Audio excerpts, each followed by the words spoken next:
દ્વારકામાંથી મળી રહ્યા છે કે જ્યાં ખંભાળિયા તાલુકામાં વીજ ધાંધ્યા ચરમસીમાએ પહોંચ્યા છે। પાકને પિયત માટે પૂરતી વીજળી ન મળતા ખેડૂતોમાં રોષ છે। ગ્રામ્ય વિસ્તારના ખેડૂતોએ વીજ કર્મચારીનો ઘેરાવ કર્યો। પીજીવીસીએલની કામગીરી સામે ખેડૂતોએ રોષ ઠાલવ્યો। વીજ પુરવઠો કાર્યરત કરવા આવેલા કર્મચારીઓનો ઘેરાવ કર્યો। છેલ્લા 8 દિવસથી યોગ્ય વીજ પુરવઠો ન મળતો હોવાથી પરેશાની છે। સમયસર પિયત ન મળવાથી પાક સુકાઈ જવાની ખેડૂતોમાં ભીતિ છે।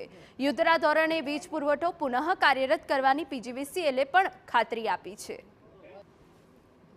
લાઇટનો પ્રશ્ન આજ છેલ્લા 7 દી થયા 1.5 કલાકથી 2 કલાક લાઇટ આવી છે અને લાઇટનો જ પ્રશ્ન છે। ગાહે ત્યાં કોઈ પણ ફોલ્ટ હોય, જમ્પર બળી ગયું હોય તો અઠવાડિયે હાંધવા આવે ને 15 દી આવે અને નાઈ આવે તો પછી ખાલી ફોન કરે હું થયું એ કરે તો નકર અમારે રાહ જોયા રાખવાની। પછી 2-3 4 મહિના પહેલાની અમારી કપલીનું છે, કોઈ ધ્યાન દેતું નથી અને લાઇટના હિસાબે અમે બધાય ખેડૂત પરેશાન થઈ। અમે ખેડૂત છે અત્યારે ભેગા થયા છે। અમારે કન્ટિન્યુ 8 દિવસથી લાઇટ નથી। અમારે અત્યારે મગફળીની અંદર, કપાસની અંદર પિયત આપવાનો ટાઈમ થયો છે, પણ આ પીજીવીસીએલમાં જે કોઈ અધિકારી કર્મચારી કોઈ જવાબ આપતું નથી અને કોઈ લાઇનમેન કોઈ કામ કરતું નથી।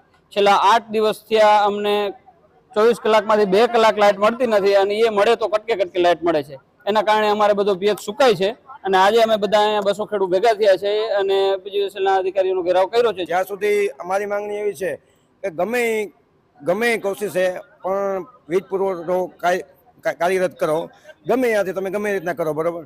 અને છેલ્લા 8-10 દિવસથી અમે આ લોકો જીબીના તો કર્મચારી કોઈ આવતા જ નથી, પણ 2 દિવસ પહેલાનું જે ખેડૂતો છે ને વીજ પોલ ઊભા કરી અને એના ઉપરથી જે ચકલા તાર જે છે એ હાથે રિપેર કરી અને ઝાડવા કાપી અને વીજ પુરવઠો કાર્યરત કર્યો છે। કેશોદ ફીડરનો નોડ કે 298 છે।